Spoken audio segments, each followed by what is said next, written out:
ladies and gentlemen, welcome to tonight's stream. Today I don't feel like doing anything at all. So I figured maybe I should use this time to reflect on my past work that I have created during my time in college and university. And just to to reiterate and to clarify, I didn't go to an animation school specifically. I went to a general art school that really focused on us to hone on our crafts on different types of mediums. So they had us do sound art or sound design. They also had us do 3D and 2D animation. Some of us had to take sculpting. Some of us had to do, photo. What is it called? Printing, printmaking. Yeah, printmaking. A lot of us had to do, all sorts of things, especially like video editing and everything else. So that those who never use the Adobe suite, that now that they have. So it's more of a general type of school where they want you to try different things and experiment on a lot of things, just so that you know which path you're gonna take. If you're just going to art school, don't know which kind of art that you want to focus on, and then by senior year or your what we call a capstone, you'd have to make installation pieces and things like that. So it's more of like create everything you could ever dream of kind of school. However, I wouldn't say that it is necessarily the school that helped me grow my animation skills. In fact, it was just working in general, honing in my crafts, studying by myself. I will not say that the school didn't give me the resources they did. It's just that it's not focused like it would be if I attended like CalArts or different like specific animation schools. However, that is not to say that my school is bad. No, not at all. Because if it weren't for my professors that I've had, I wouldn't have been able to access any of these software and think of the possibilities of things I could do to add to my work. Okay, so for tonight, I just am going to review my older works, and I'm gonna take you way to the beginning where it all started. And before I even start, I just want to showcase my little buddy. Whee! Hang on, she's not moving. All right. So, hello. So yes, I have made a VTuber character. Cool. Excellent. So what I'm doing is I'm going to review my old artwork from 2020. That's when I started 3D animation, by the way. So yeah, I am only reviewing 3D animation. If you guys want to see the 2D animation that I've done, but it's not a lot, please let me know. But here we are. So I'm gonna take you back to the very beginning where it all started. And yeah, so let's just tune in to these things and just get right into it. So this is my very first piece. It was the puppet animation, and it was more so for like what they wanted to have for the assignment. It was like an avatar assignment, and they asked me like create an avatar that would represent you. Okay, for some reason they didn't understand what mine was about, and I just wasn't like showing what I liked necessarily, or maybe I didn't explain it during critique day. However, maybe I fumbled. I don't know. I don't remember. It's been in the past. So what I really wanted to show was that I liked miniatures. I loved low poly style, so I went for the low poly style. I even had to draw it on paper so I can get an idea of what 3D was about, because at this point in time, we didn't explore advanced 3D modeling yet. We were just getting started with the software, learning how to extrude things, scale things, and all sorts of stuff. No rigging. In that class, we did not take any rigging. So, you know, it was very, very amateurish. If I do say so myself, that is very amateur in my opinion. So, yeah, we're gonna get started right away. Making sure that my audio is like pretty low so it doesn't speak over me. Also, I don't have the audio to my what you call it, to my pieces, because I just wanted to focus on breaking things down and reflecting on the work.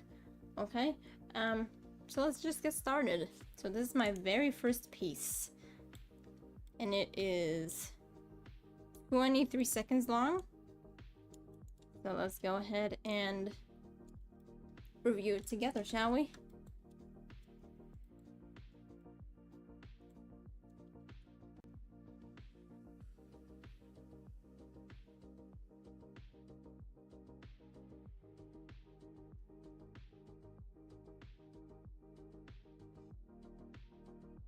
Oh goodness. So slow. But I think it's deliberate because I kind of wanted to stretch the animation duration for that long. But I basically wanted to make a loop, and I had like 3 rooms. And the reason why I picked 3 rooms is because I wasn't decisive on the color scheme at all. I like this palette, and I like that palette, and I liked that palette. So I thought, okay, I like color palettes because I'm obsessed over those. I think it was a phase when I was on Pinterest a lot, and I was like navigating a lot of color schemes and palettes on Pinterest. So I'm like, let's do that. So basically it didn't explain much in terms of an avatar, but I guess it's like the low poly is there. It's just, you know, maybe I didn't explain myself better. However, I will say I like my hand modeling right there. Pretty simple. It is very standard to the low poly animation thing, and I think I might have taken a reference of that. But everything else is just sharp, and we didn't have to render with anything else. We legit had to just render within Maya. Lots of times we would have to render in Arnold, and I do not recommend Arnold at all. It is slow, it is memory and RAM taxing. It is industry like kind of compatible, I suppose, but I don't think I've seen like feature films working with Arnold. In fact, a lot of them are actually working with their in-house renderers. Like, you know, with DreamWorks they have Moonray, you know, with Pixar it is RenderMan, you know. So, you know, some most of the time is gonna be in-house renderers anyway. But anyway, what I'm trying to see here is that, okay, interesting choice, that this is detachable. I'm taking a break from being a doll, I guess. You don't see that, but I put Joker in there. And it wasn't like a movie texture or anything. It was just literally a photo. And I put the background behind because that is when Joker released, and I watched the movie and it was pretty great. I didn't watch the sequel though. I don't plan on it, but I'm kind of curious what it's about. I know that it's not something a lot of people expected, not what they wanted. It's a musical, but yeah, oh well.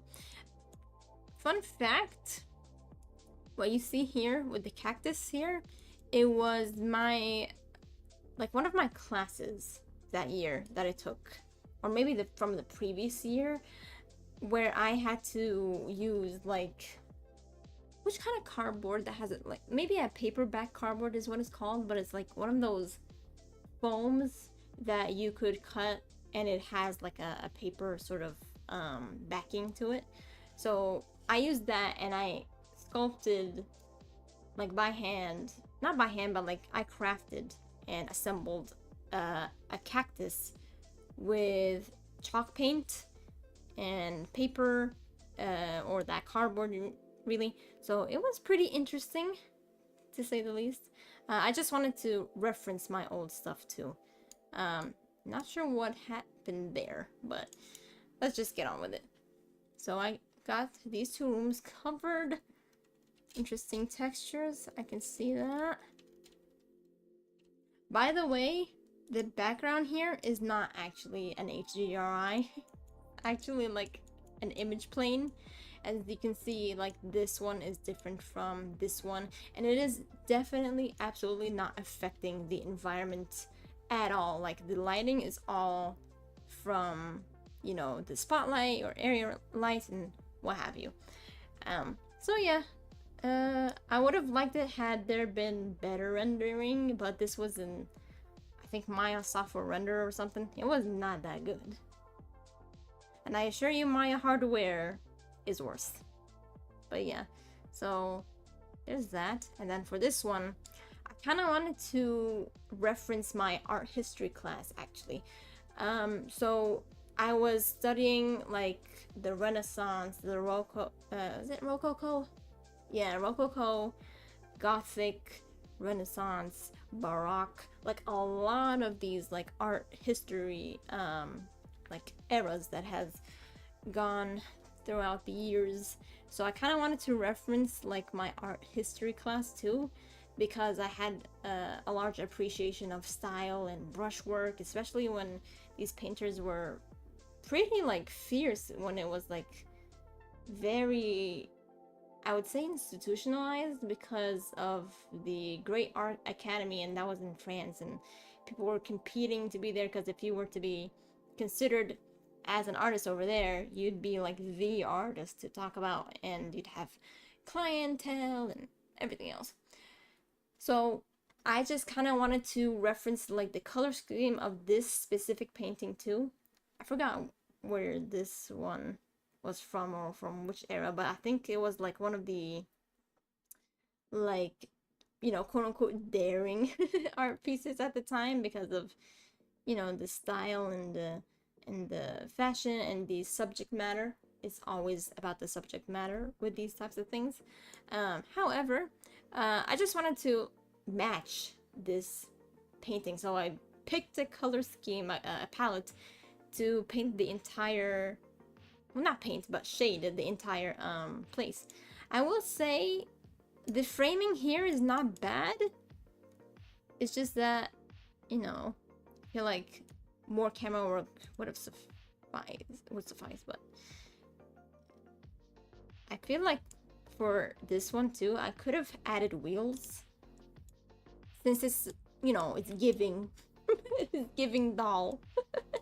So wheels would connect here, maybe would save this piece from being whatever this randomness is. But I mean, I don't mind it. Like, I can even see that there's a pin here that I added, and each avatar was corresponding to their color scheme and everything, and it's very doll-like. It's just, I don't understand why I didn't add wheels here, because it is literally giving doll. It is doll. Okay, so that's my very first piece. It is quite interesting. My eyes are bloodshot from the freaking like lighting because it's too harsh. Not so much with soft shadows, but you know, it's not a bad start. It's not a bad start for my very first 3D art. I will say that I've seen worse, but you know, I shan't judge.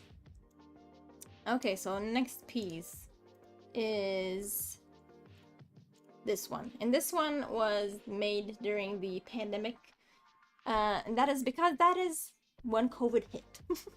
So we were forced to have free access to Maya, and maybe we just kind of like forced Adobe's, not Adobe, but Autodesk's hand, because they were giving us Maya like the extended subscription for like 6 more months for free or something. Maybe that was Adobe, but either way. So we were rushing, and obviously our computers weren't having the best memory, especially if those of us are working with laptops. It was just too taxing. So yeah, it was just you know, giving trash right now. No lighting information, nothing. And this was pretty much rushed because our instructor that year actually just disappeared for like 2 weeks on end until like the final week of finals week. And then he relayed like information, or actually was there to help us. So pretty much this was a rushed piece, and you can see like some of the Maya elements right here. Like this is a mesh that has an emission texture.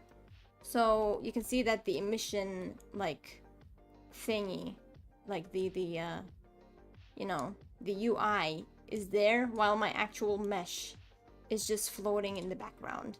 And you can see it's not being done here because I didn't assign it there, but you can see it with these red stars that, you know, these are Maya pieces.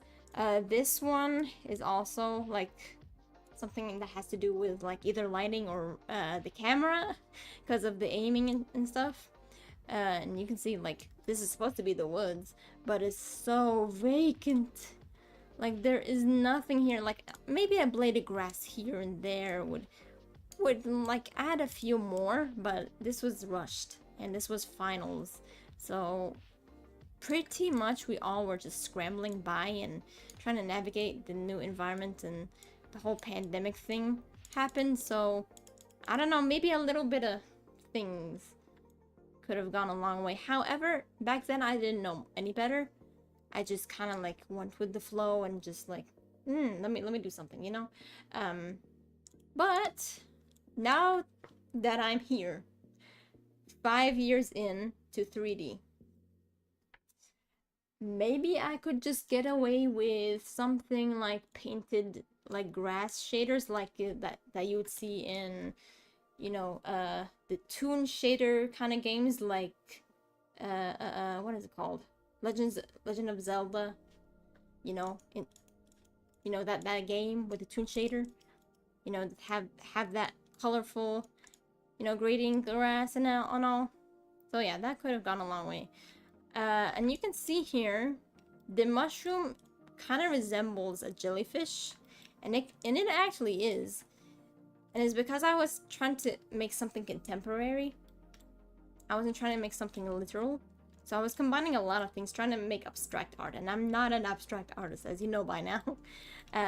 Even the rock was like kind of abstract-ish, as you can see, kind of looks like it's a crystal. The fungi are like bending in different ways, and that is also because I was inspired by fungal formations when they were growing, you know, having overgrowth on these trees, with the way that they kind of curve like this, you know, or those that spiral, you know, that make these wild things. Okay, so that's the first shot of that project. Let me see what else is there.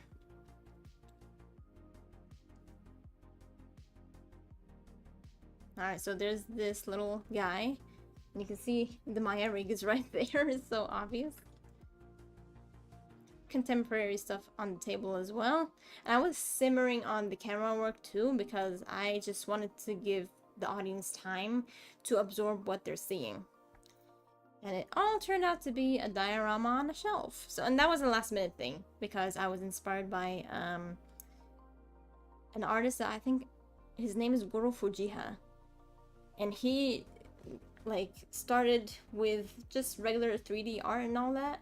And then he entered the VR scene where he would paint and animate in VR, and it turns out to be a diorama within a diorama. So I was pretty much inspired by that, and that was pretty much a last minute move. And at first this entire project was gonna be about a camera rotating around this thing.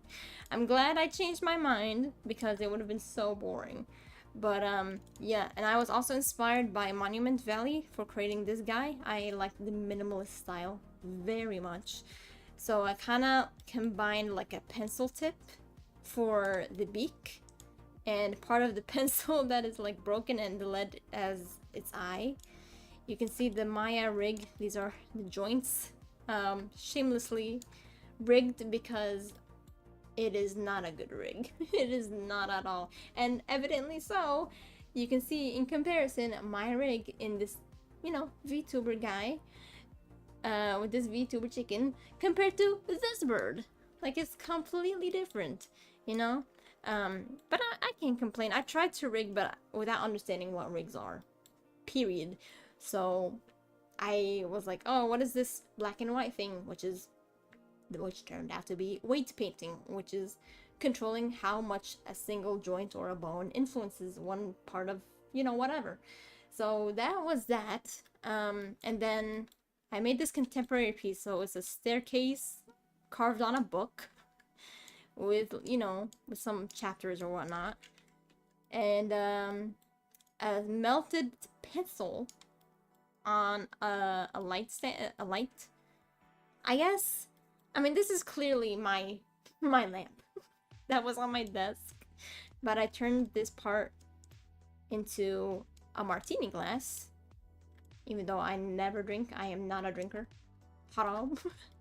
So, I put something in there, like, one of these ice cubes that are shaped into a ball, and I turned that into a light, so it's still a light stand, a lampshade or whatnot, but it's a martini glass, and it's also like the button here, instead of a button, a pencil grows out of it, and it turns into this weird bent wormy kind of thing. I don't know. And this is like part of the liquid that is in this martini glass. Yada yada yada. Cool. And again, with the whole obsession over the color palettes, here it is. This is the entire color palette that I subtracted from Colors. Is that how you pronounce it? Coolors. And that is a website that you can create custom palettes.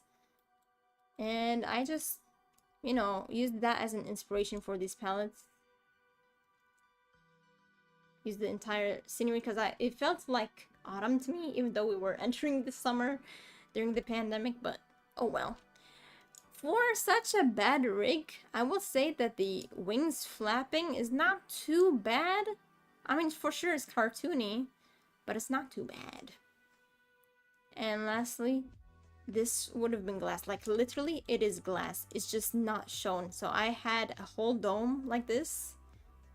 Okay, and you can see this is the camera aim. So, like, this is where the camera is pointing at. And the shelf and the, supposed love, like, wooden art right there. And some clouds. Like, it's a real world or an environment within an environment within an environment. And quite ironic that I made this piece while, we were all trapped inside our homes. I guess that I kind of like subconsciously created that kind of piece because of that grim feeling of being inside all day for 2 freaking years and not communicating with anybody. It was grim times, awful times. Okay. Alright, so overall, I think this is a much better improvement than the first, piece of work, because this was in, January, and this is in April, I suppose. So yeah, pretty cool. I will say also the camera work has done wonders, because I wanted to simmer on that environment for a bit so that, you get the chance to observe what you want to observe, because I have a tendency to not linger for too long. I have a tendency to just be snappy with my work, so I guess I just have to go back to my roots where I just like stay there. All right, next up, this one. Now, this one was supposed to be in an animation 2 class, and it was mostly like an After Effects kind of animation class. And I was supposed to create an animation that, kind of like goes along with sound. And it was mostly an abstract class, I will say, because it was focusing on the expression of art with sound and how these two can, you know, complement each other or even contrast each other. So I'm not like I said, I am not an abstract artist whatsoever. However, I will say that my teacher, my professor Pamela, God bless her, she allowed me to create a music video or a lyric video actually, that, you know, because I was slowly getting into the R&B genre, and I liked R&B for a long time. I just didn't know it was called R&B because I was like, what is that genre of, you know, slow music but is very sentimental and is very raw R&B. And I love R&B to this day. So I picked my girl, Georgia Smith. And I had just discovered Georgia, so I had to take a listen to The One, and that was like I listened to her first on the radio on my way home from work. So yes, I was working and studying at the same time. I will say parts of it are worth it, parts of it are not, because managing school and work is a lot. And I have been there, and it was too much. So, and it was a studio work. It wasn't just, you know, like a minimum wage kind of work. It was a studio work where I had to animate constantly and be at the office and just do work for the job and do work for school. It was too much. However, this is like a piece that is pretty long. I animated the intro or the verse and the chorus. So, and this is the one by Georgia Smith. Of course, I can't play the song, and I already have taken out the audio due to copyright reasons. So, I'm gonna show you. So this is the intro of the music video, and it has started with piano. So I was like, okay, let's do piano. And instead of like, you know, a musical sheet, I found just an open book and have the word The One, or the title of the song The One by Georgia Smith, be on there. I will say I could make this better now. It's just a matter of when, or should I even like keep this up, you know, should I continue doing this. And you can already notice that I also have a different sort of shader too. You can see that I've veered into the tuning kind of shading too, where you have outlines and, you know, very harsh shadows and highlights. So I kind of like wanted to play with the tune aspect a little, so there's that. And this is a combination of 2D and 3D. This was made in Blender's Grease Pencil. I was still learning Blender at that time too, so learning Blender and Maya was quite challenging because I'd already like, or I already am skillful at Maya around that time. It's just Blender was new to me at the time, so I just kind of wanted to play with Grease Pencil, and it was very new to me. So I was like, okay, let me try it. Since it's a 2D animation class, let's just include 2D because I'm just too focused on 3D. So I played with the Grease Pencil, and with the camera work and everything, just I played with perspective a lot.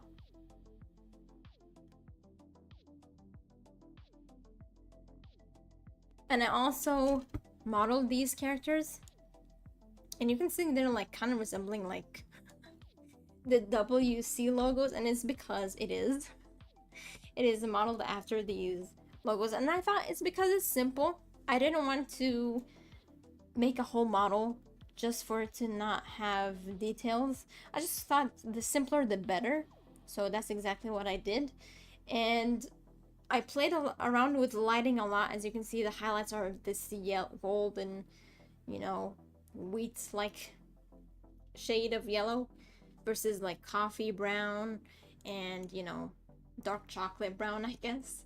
So yeah, so let's just keep going.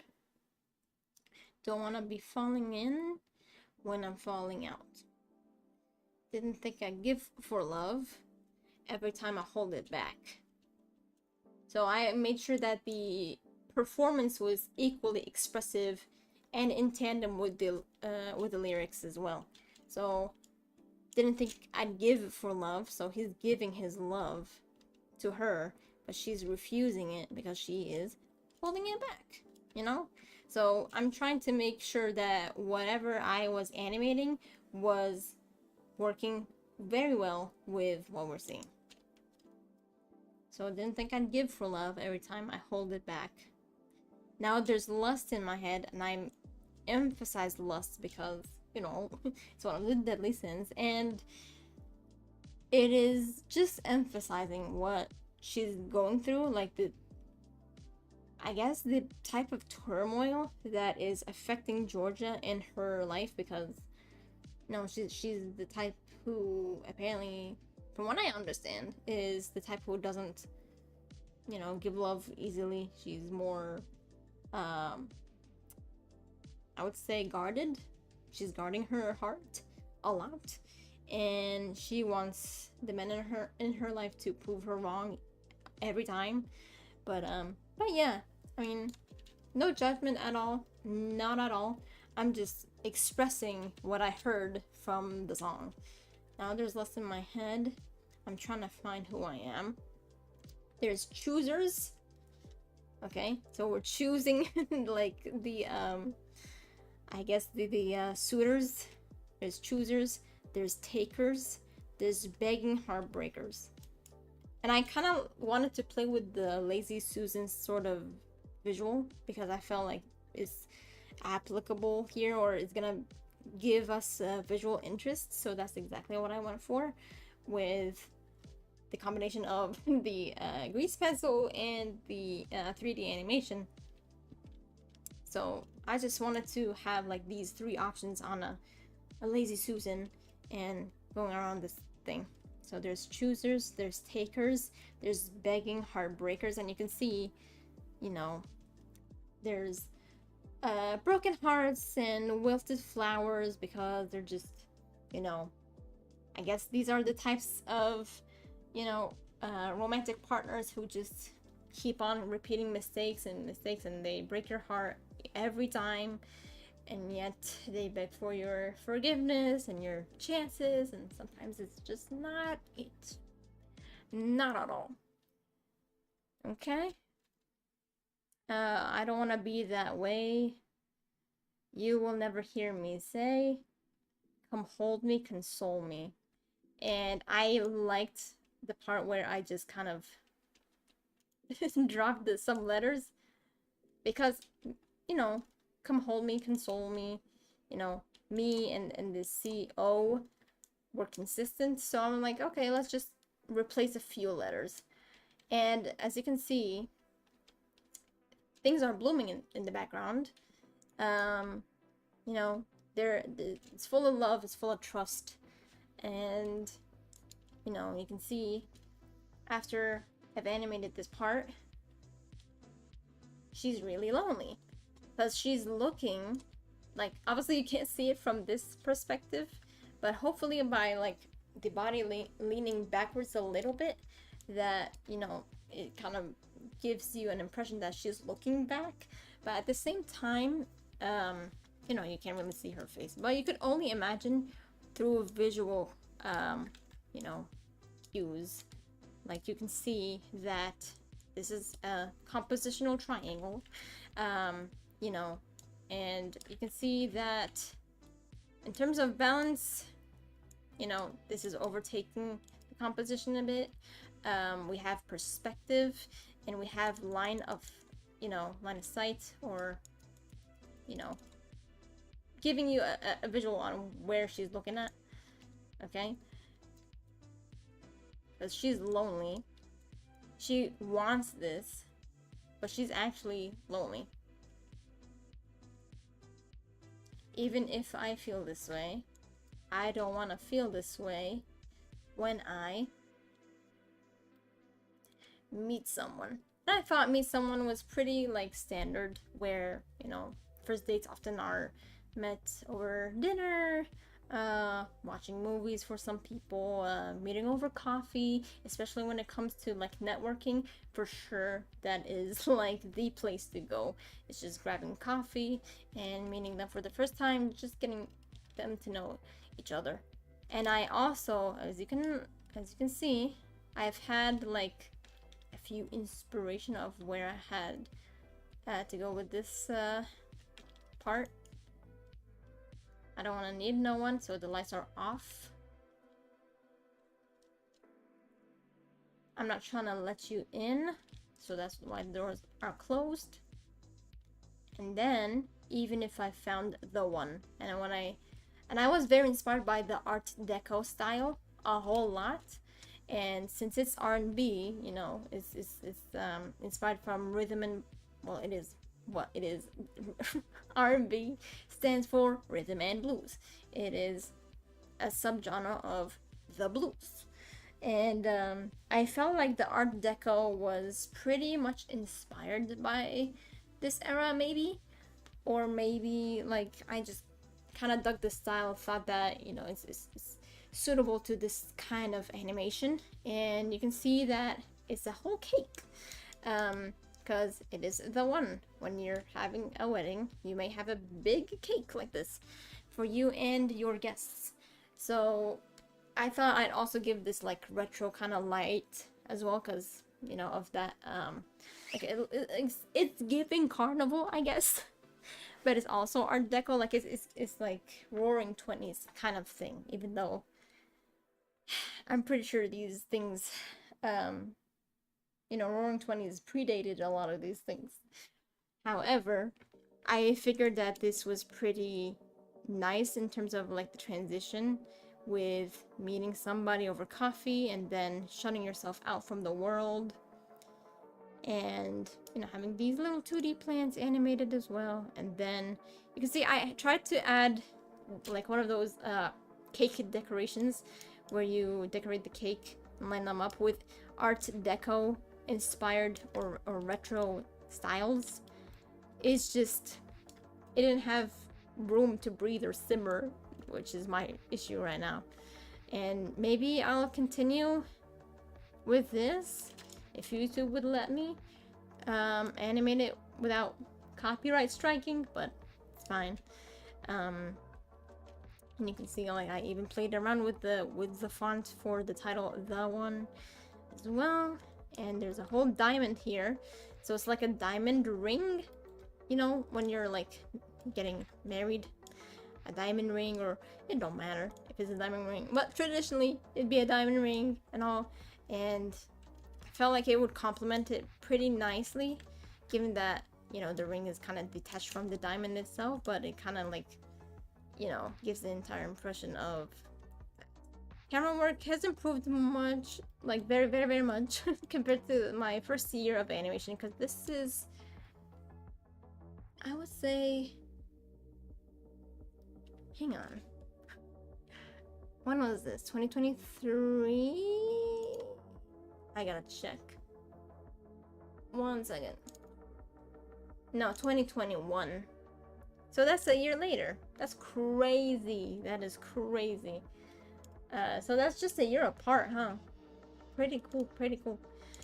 Alright, so that's a whole year apart. I'm in shock. I'm in shock.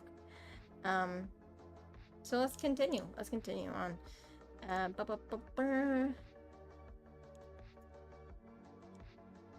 So let's just watch this entire thing again, because I kept pausing a lot. I apologize. Oh.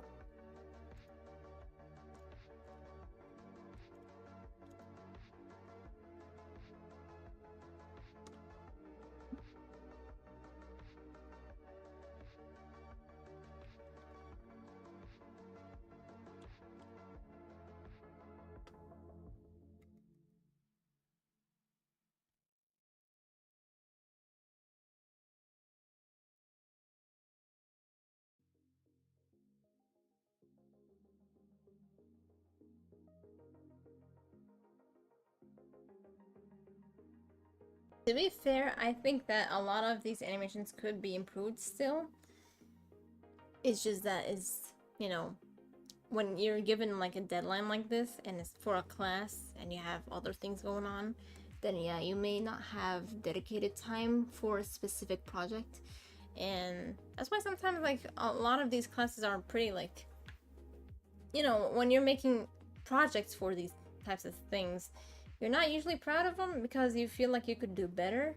But since you're in like a time crunch, sometimes, and you have classes besides this one, then yeah, you're gonna like be feeling like you would have had more time. If you had more time, then you'd have done better. All right, so next up would be my senior year project, and this was in 2022. So like January up until April or May, and that was like my senior year. I had to take one extra semester, by the way, and I graduated in December because I was a little behind. However, this was my senior project, and be warned, it is very existential. I don't know if this one has the subtitles, but if it did, then you know, I would have removed my voice. But this was the senior project, and I wanted to create a narrative, like a short film, based on the limbo, like the place between the afterlife and the hereafter.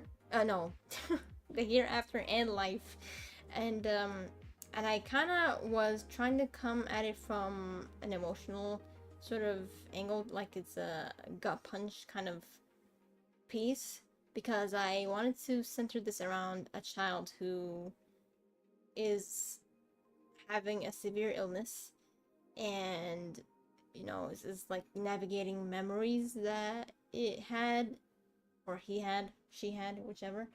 And because I didn't even, well, actually, no, I did specify it was a male. It was a male child undergoing, you know, chemo or something, and his best buddy is the dog, and it's a Shiba, as you can see here.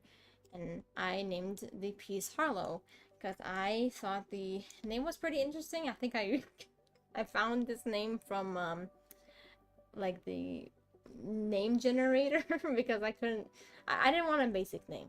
Okay, I just wanted something kind of crazy. So I kind of wanted to play around with the idea of souls being manifested as mannequins, actually, and it's pretty grim. It is pretty depressing, hence the black and white you know, element of it too. And it also saved me a ton of time for rendering. Like it, I mostly rendered in Eevee, but you know, it was pretty good, not gonna lie. And I actually, I had to animate in Maya, and I rendered it all in Blender. So that was my very first experience, like importing and exporting between two software that are completely different from each other with how they function, but also make it work, you know? So I just wanted to build this, you know, factory where all the souls are at, but they're decommissioned, hence the tag right here, which explains why, you know, or the cause of death for this particular thing, right? And some of them are broken, you know, like if it were to be, you know, someone who died in war, you know, they're just, they don't have limbs. Some of them are just at a standstill. Like I tried to make it like these mannequins had life, but they're no longer there. So that's just the shell of what is left, I guess. If I could find the synopsis of what I'm trying to exhibit, then maybe we can dissect this a little better, because I'm pretty sure I've long forgotten about all of these, and I'm like, I could have written better, you know? So, and this is just 4 years ago. It's crazy how it works like that. It's just, no, actually not 4 years ago, 3 years ago. And it's completely different, I'm just saying. If there's a synopsis, I could just read it to you. Okay. I found it. I found it, everybody. Oh gosh. Oh no, it's overtaking my little baby. Alright, there we go. Okay. it is time to do this thing.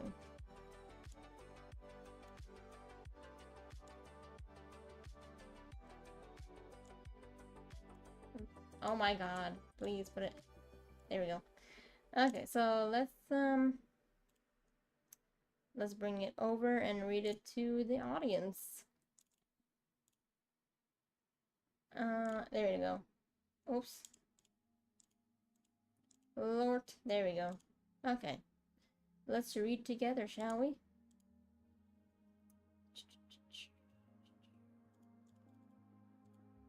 Alright. I'm not proud of this. I am not proud of this, but I mean, we all had humble beginnings. I'm just saying. Okay, let me read this thing real quick. Harlow, the plot, and this is my first draft. In a world of lost and lifeless mannequins, she sleeps in a quiet and colorless world. Indigo is her name. I forgot about the dog's name. Indigo is her name because of how she used to get attached to her indigo-colored blanket when she was just a pup.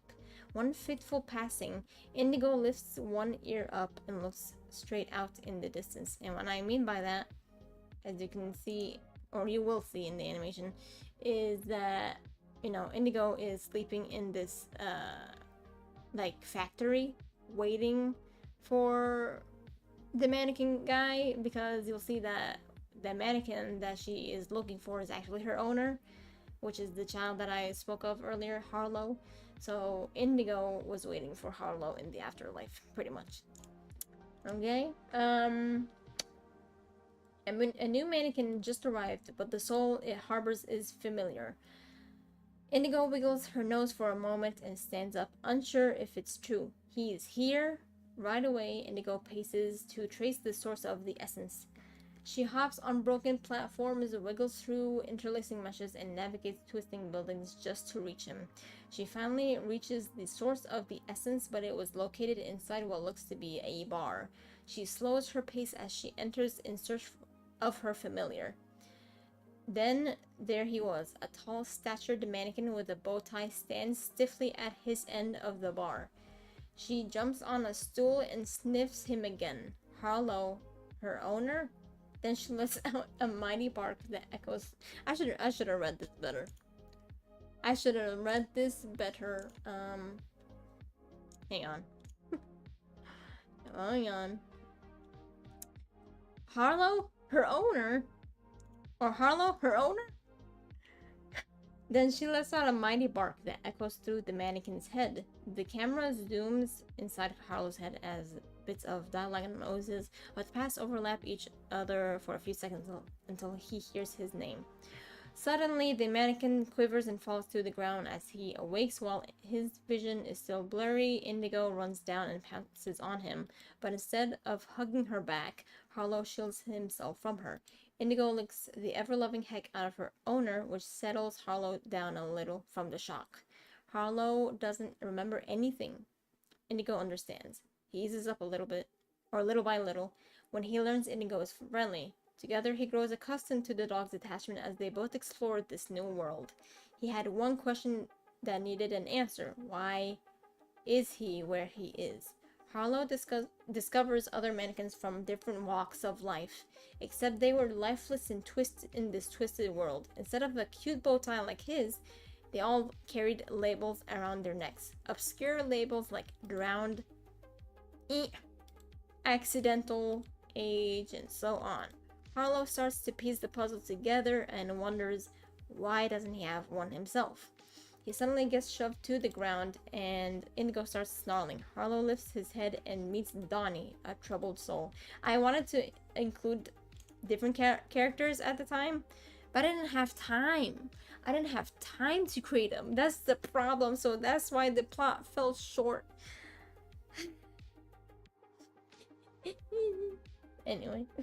Anyway. Donnie sits on the ground with his knees close to his chest and seeming tense. Harlow notices the new guy doesn't have a label and is missing his left hand, so he innocently points at his handless arm. Donnie looks at his hand and waves a mind your business gesture at Harlow and looks away. Harlow respectfully backs away and pets his dog. Eventually, the boys team up and walk together to uncover why they are here.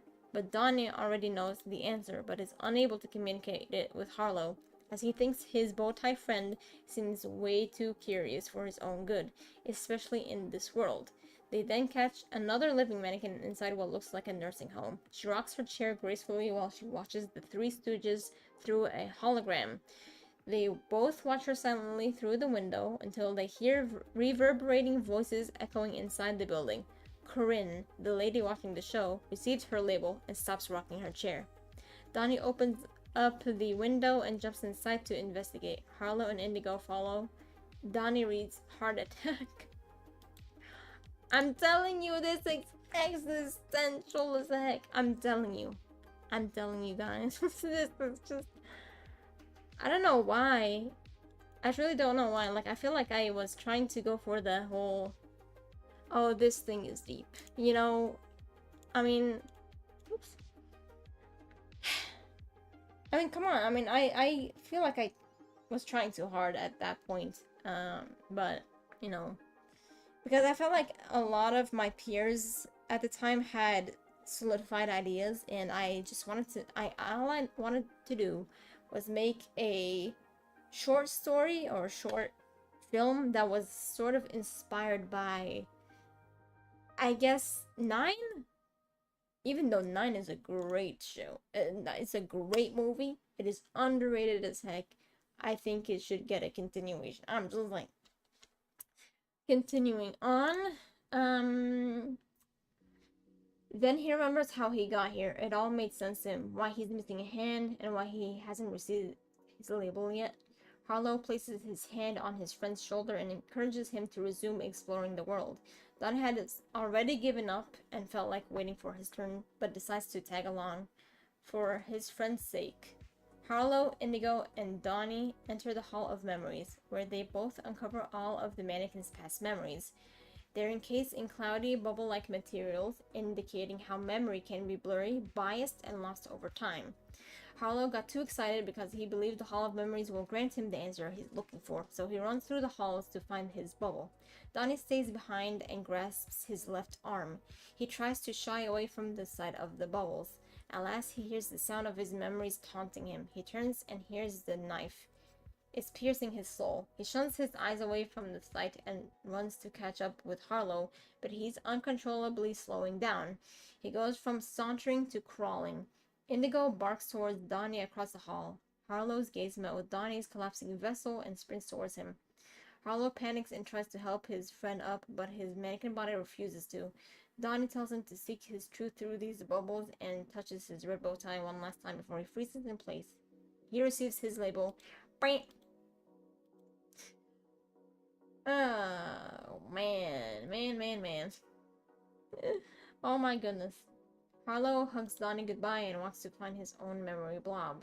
When he does, he finds it to be unusually short. He got hints of his favorite robot toy, the bowl of peas he disliked, and moments when Indigo pulled his blanket away from his hands.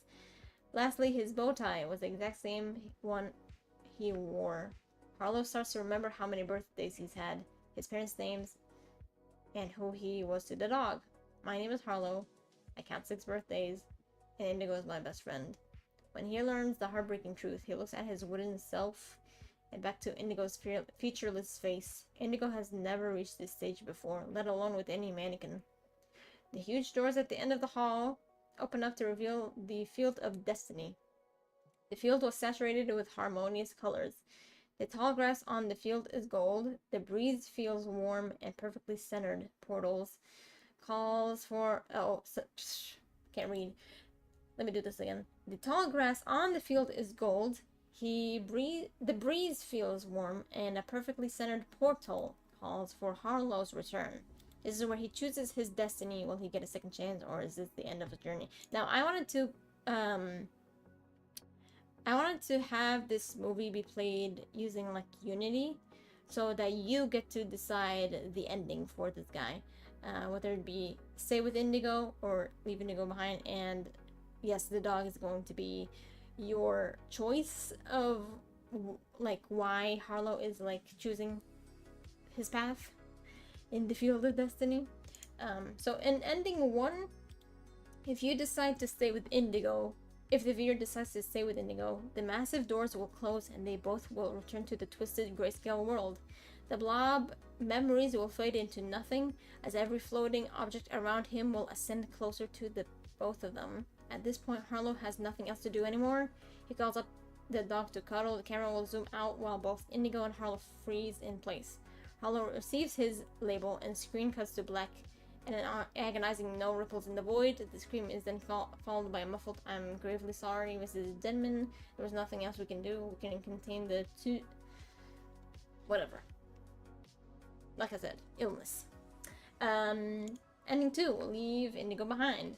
If the viewer decides to leave Indigo behind, Harlow will walk up to the portal as the dog follows slowly. A bright hand, Azrael, because,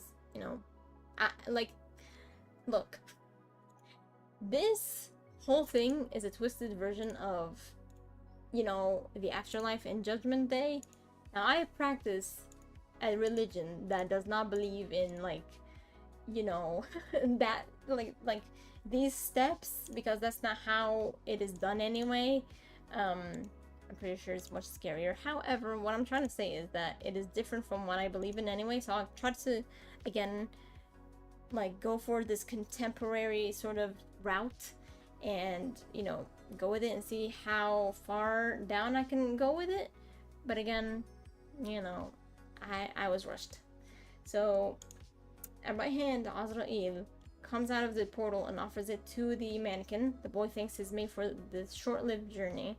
This is the first time Indigo feels the pain of abandonment. However, she feels Azrael's finger patting her on the head.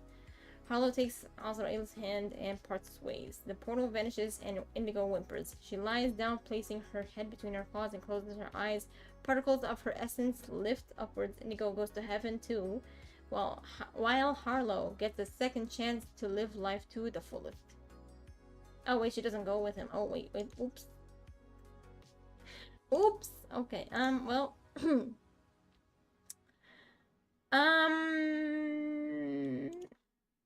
I'm telling you, this is existential as hell. I'm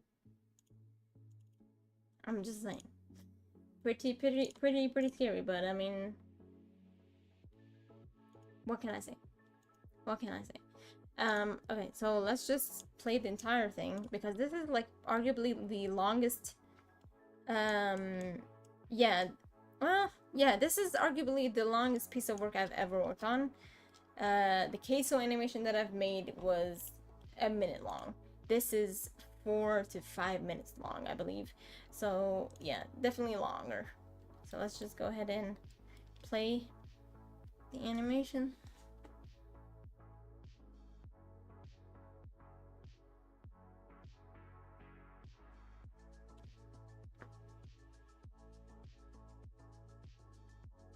And I actually had an actual screenwriter, help me with this one, but, he was aiming for something I didn't really necessarily agree with. But he had a few things, but, I just didn't want to go with his way of, imagining things, even though he is a screenwriter for, Egyptian shows and series, and he has notable works. It's just that I didn't feel like he saw my vision, because I personally kind of, didn't know exactly what I was trying to do exactly. And honest to God, this guy was charging me heavy. He thought I was actually gonna do high production level with this one. I'm like, dude, I'm a student. I may be studying in the States, but that does not mean I can afford you, bro. But, it's fine. It's not like I took his thing for free. Hopefully not.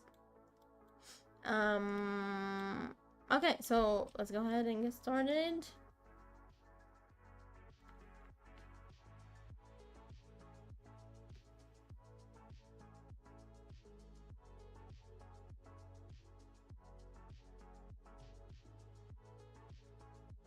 And there Indigo goes.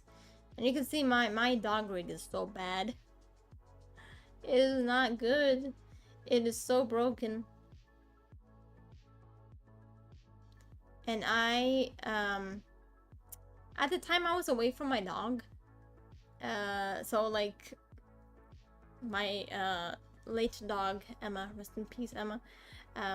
She wasn't with me to take references, so I just had to go off of what I think that dog would move and some references as well. But to get the exact performance that I needed was just not available at the time. And of course, you know, every dog breed is different, so it's not the same. I had a Spitz, and I still have one, but this one is Kaito. This isn't. This is 100% a Shiba Inu. So like, even though the dog breeds are, you know, a little different from each other, like even the anatomy is gonna be different. So yeah, I mean, I tried.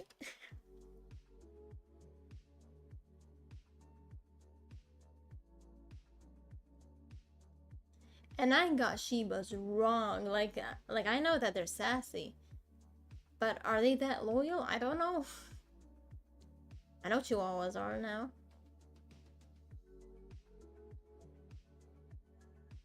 And there goes Harlow.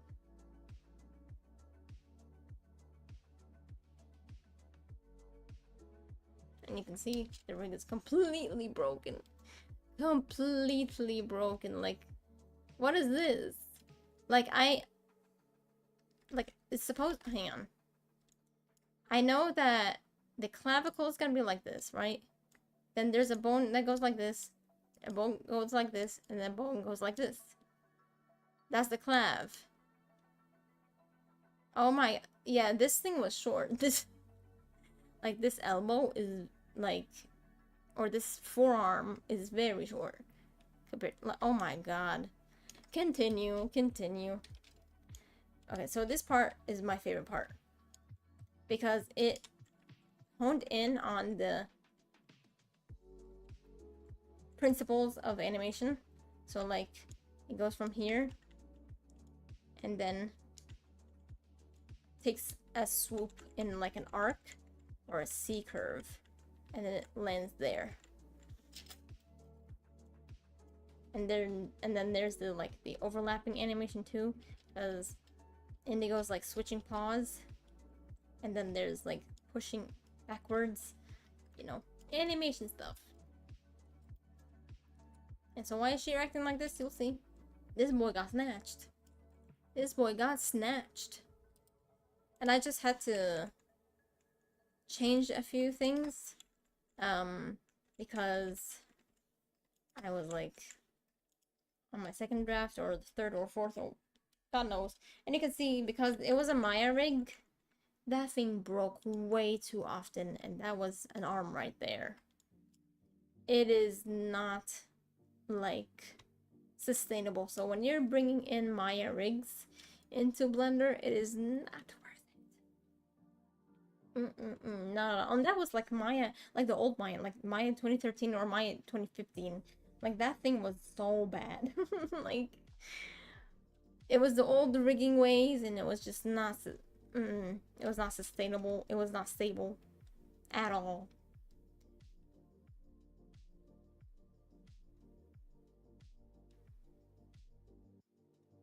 I also had to research like run cycles with quadrupeds. And then again with the whole abstraction thing, because I felt like a lot of my professors preferred abstract stuff than narrative stuff. And to be fair, I guess I give them like the benefit of the doubt, because if you are to create a narrative, it better be good. So that's why it's gonna be judged like pretty harshly. And if you guys are curious, this is like binary code to something. I just don't remember what I tried to say here. I mean, like if you were to put this in like a binary converter, then you would like probably decipher this. I can't remember what I tried to do here. It was, you know, all like ambiguous.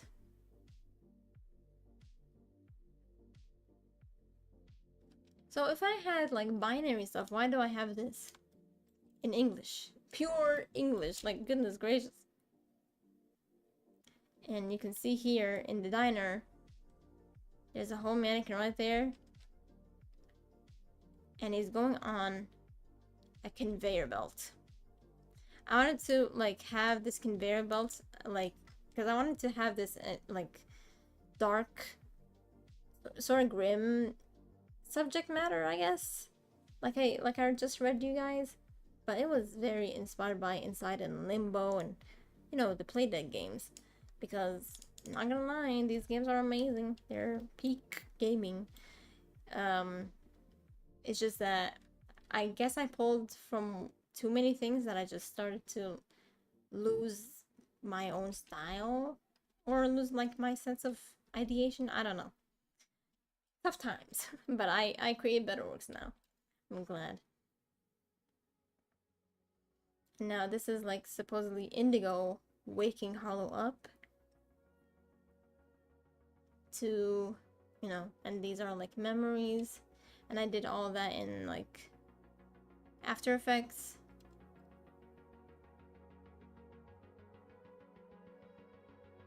Try to just put ambiguous things that gives you a hint of what this guy is about.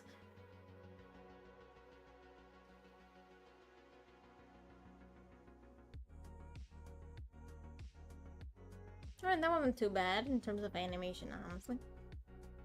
Just like, I honestly feel like a lot of these things would have been better had I had actual like reference to reference off of, because all of this was just by guessing, and that's one of the like grave things that you do as an animator, honestly. Like, you have to have a reference.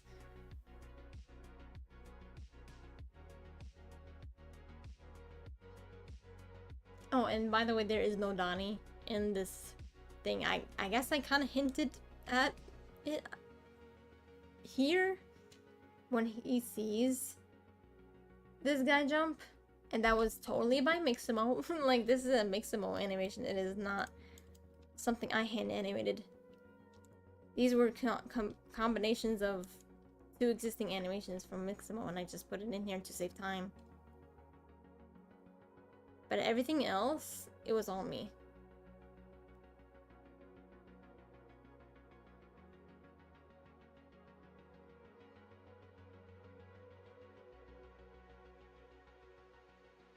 And again, this is Mixamo, except for the dog. Alright, so this is supposed to be the Hall of Memory. So I kind of like I've cut the animation short, or the story short, because I just needed to save time. And from there, my rig has started to break. You can see the bow tie just kind of like lost where it's supposed to be at this point in time. Like, I was just so not having it.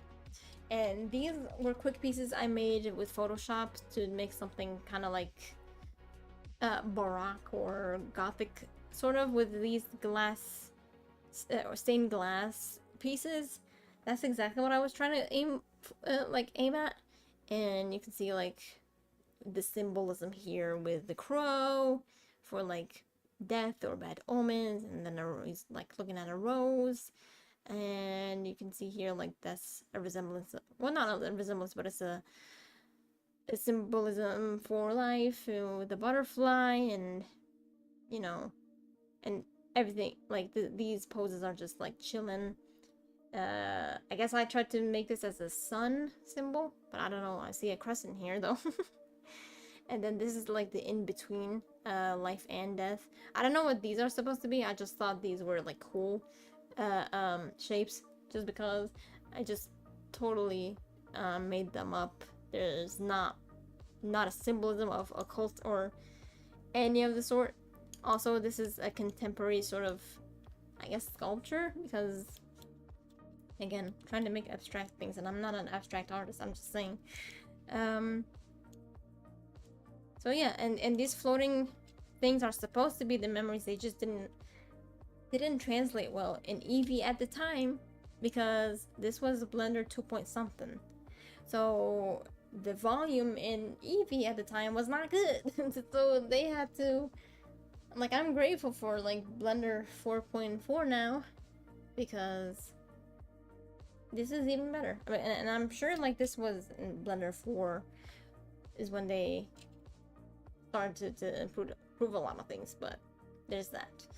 And yeah, that is pretty much my piece.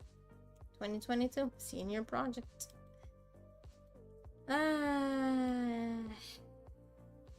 Pretty grim. So let's move on to the newer things.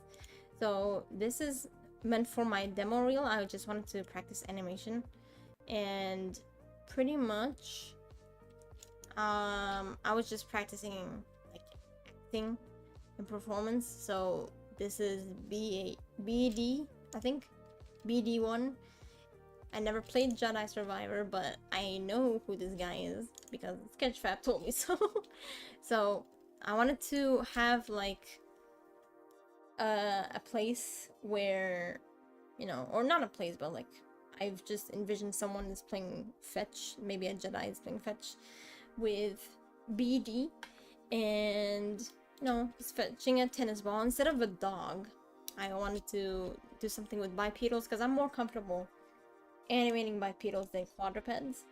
So this is just, you know, something simple. And I had BD just chase the ball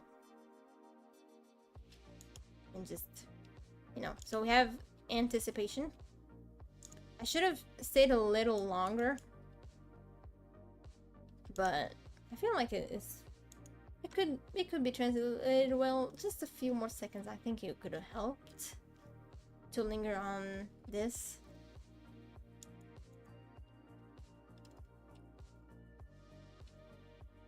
And of course I had to practice my bouncing ball animation.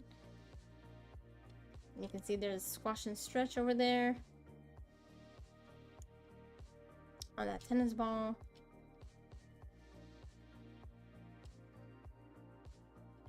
And then I actually had like two different, I think, set of balls where one is following a motion path and the other is quickly replaced by this one that is just being carried over his head and bouncing it, and then he gets thrown. Had the second ball thrown at him. Poor guy.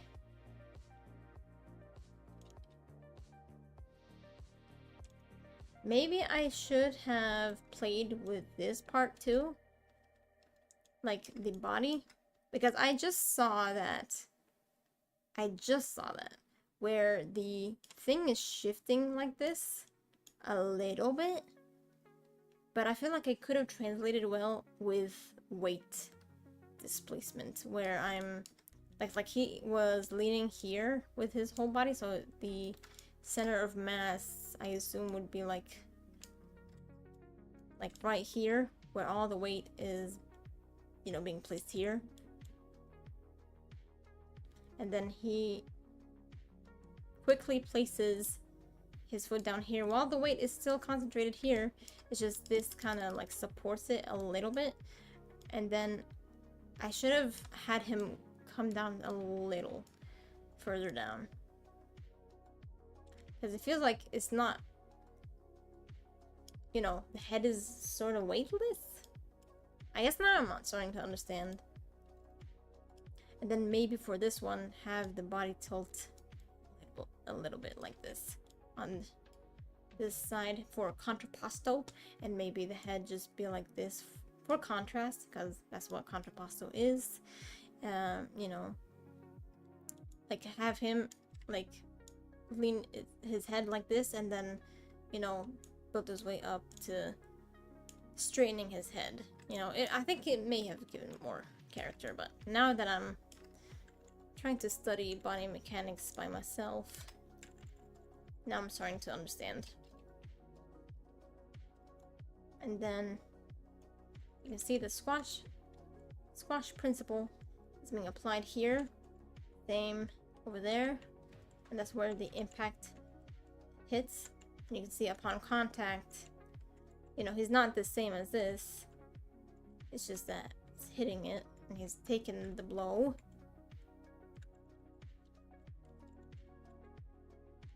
One, two, three. Is that frame by frame for real? Dang.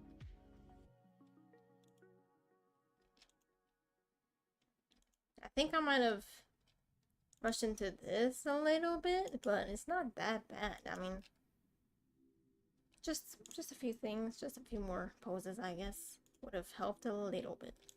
Just a little bit. And the feet and the foot is not bad. Actually, I don't know about this one.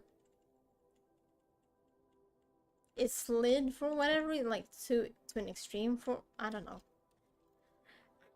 I don't know. I don't want to keep like justifying and be like, oh, it's not that bad. It's not that bad. And sometimes it could be just arguably bad, you know. All right. So this was supposed to be a post for Instagram. I just wanted to make animations for Instagram too, or YouTube Shorts. But you know, I feel like a lot of these pieces are better off with horizontal views, you know.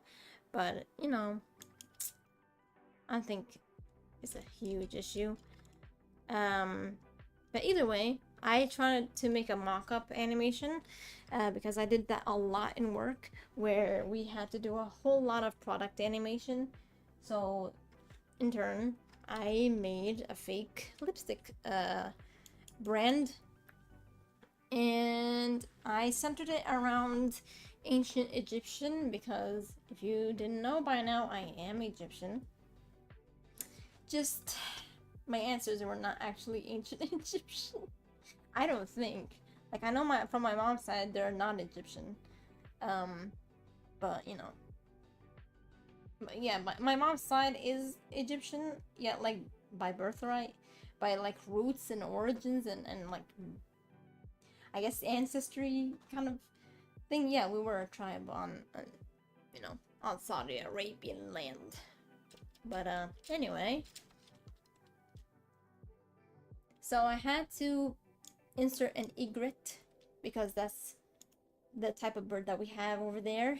And they not linger, but they hang around by the Nile for some fish. So we have that. We actually call this, we don't call it egret, obviously. In my own language, in my mother tongue, we call those Abu Irden. So, yeah. Abu Irden is an egret, E-G-R-E-T, and yeah.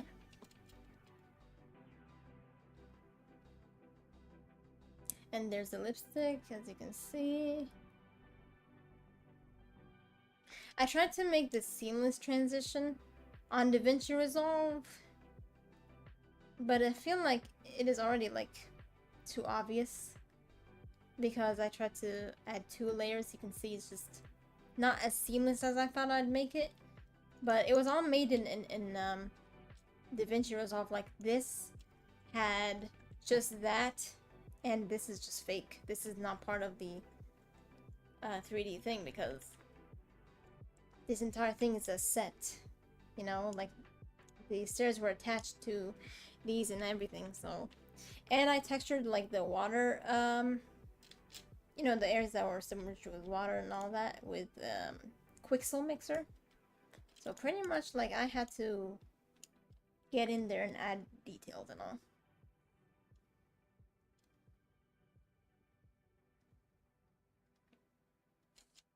And then there's like a plane that resembles sand with a wave modifier. I try to make like a wavy kind of look, like it's a flag or quicksand, you know.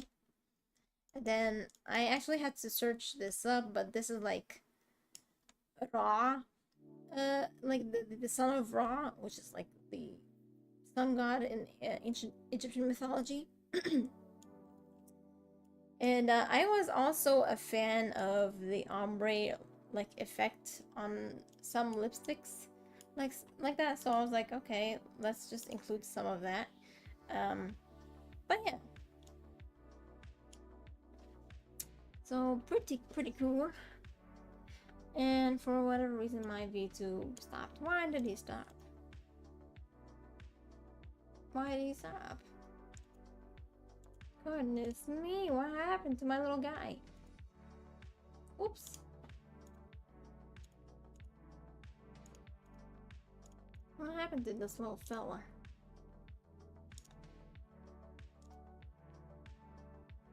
I guess he just kind of spazzed out or something. Oh, there we go. Okay. All right. No.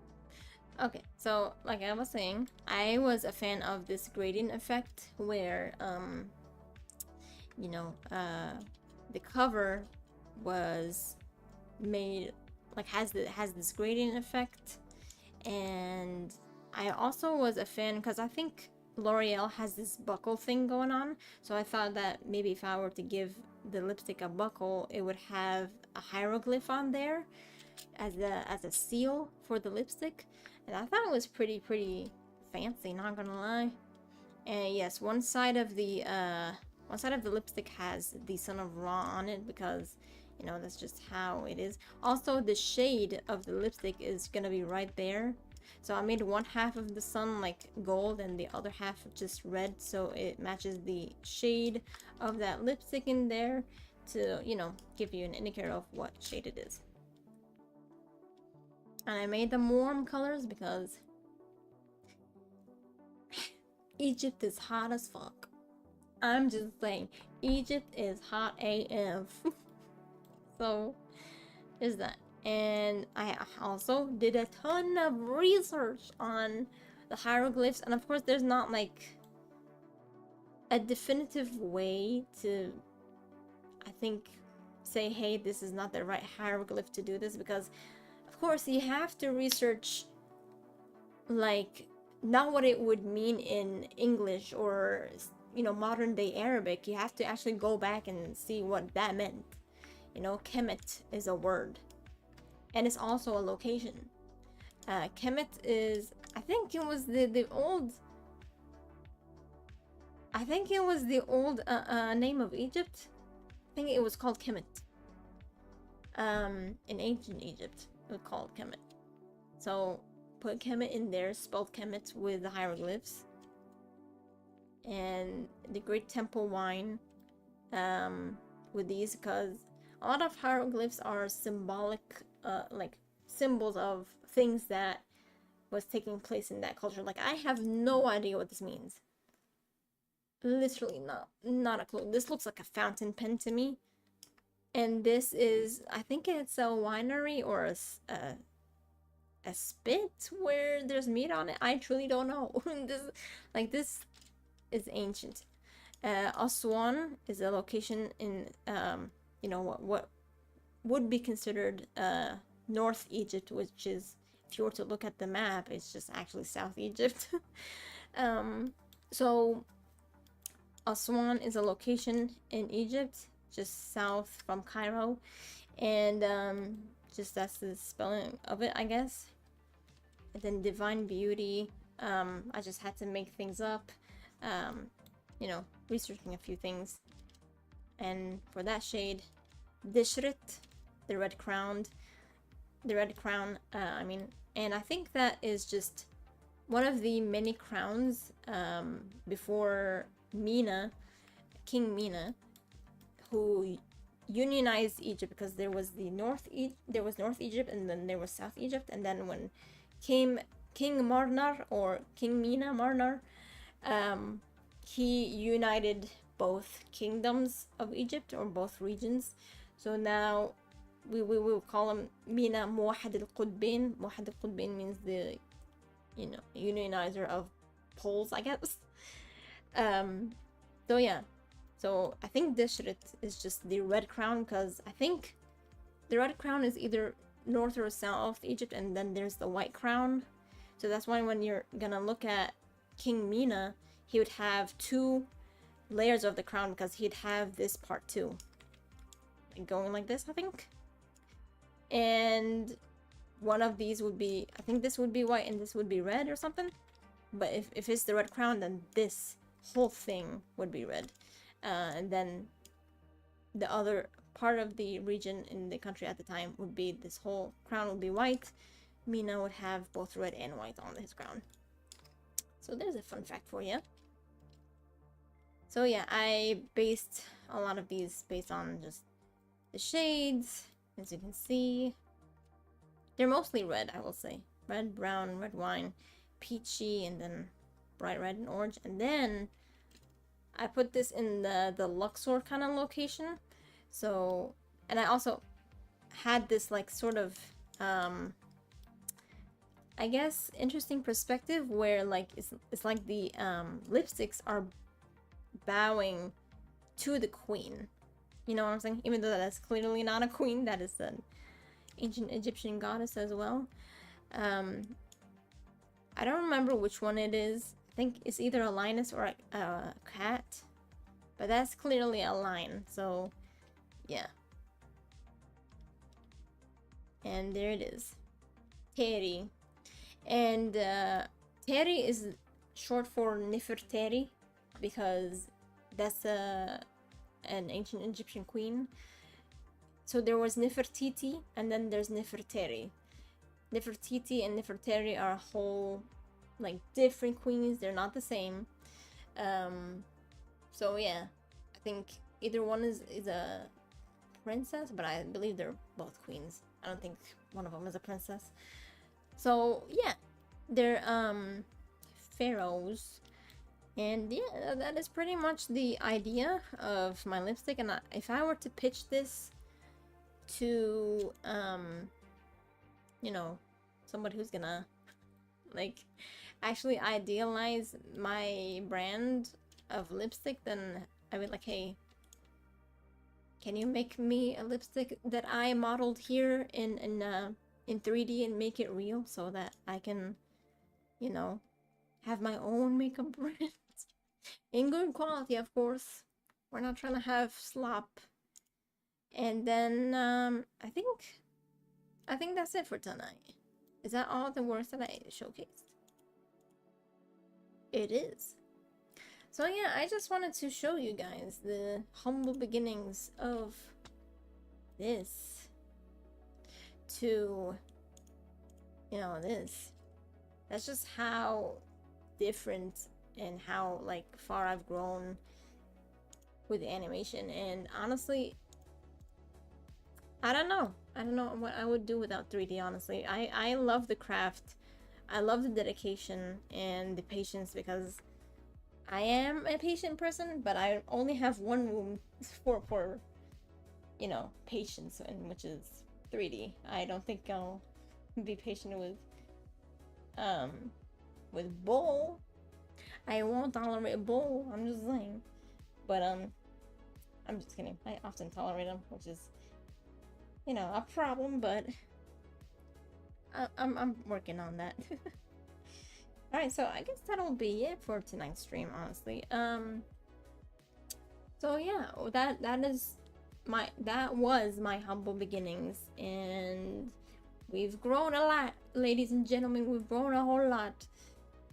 And hopefully you guys just, you know, join me on my journey with hopefully more years to come, and you grow with me on this channel and learning more about me and like my thought processes that goes into my craft and how I make them, and potentially in the future I could show you my workflow on how I animate and how I dissect things and how I think about things. Of course, I'm always studying anyway. I am always learning about things. There's not a day that goes by in my life without me learning from people and learning from professionals and others, be it socially, you know, or you know, academically, or just, you know, career-wise, professionally. Yeah, there's always room for improvement. I may be like, oh, that's not too bad, that's not too bad, but I obviously believe that there is definitely things I definitely should have improved on. And like I said, I just caught a few things with that BD one. I am starting to see things differently with how weight works and with how performance works and all that. So hopefully, like in the upcoming years, in upcoming months, even on my next video or on my next big project, that it works perfectly for you. You know, it not works perfectly for you. It's like, what am I trying to say, man? What I'm trying to say is that hopefully in the next few months or in the next few years that my improvement is much more obvious. It's gonna be drastic. Maybe, maybe. Growth is never linear. But yeah, I mean, I just hope you guys are joining me on my animation journey, because it definitely has been like I don't know what I would call it, like short or long, 5 years of animation and 3D, and I have improved a whole lot. That I truly feel like I'm a master with Blender now. But in terms of character animation, there's a lot to learn from. So hopefully I master that, and yeah, probably see you guys on the next queso animation or anything else. But yeah, I think that'll be it for tonight. Hopefully you guys are entertained and have found insight through my commentary with tonight's stream. If you have any questions regarding animation workflow and things like that, let me know in the comments, and maybe I'll make a whole video dedicated to my workflow or how the pipeline works in the industry and things like that. And yeah, just throw them at me, throw me some questions, and I'll definitely be here to answer them. Alrighty, so I will bid you all good night, and catch you guys on the flip side.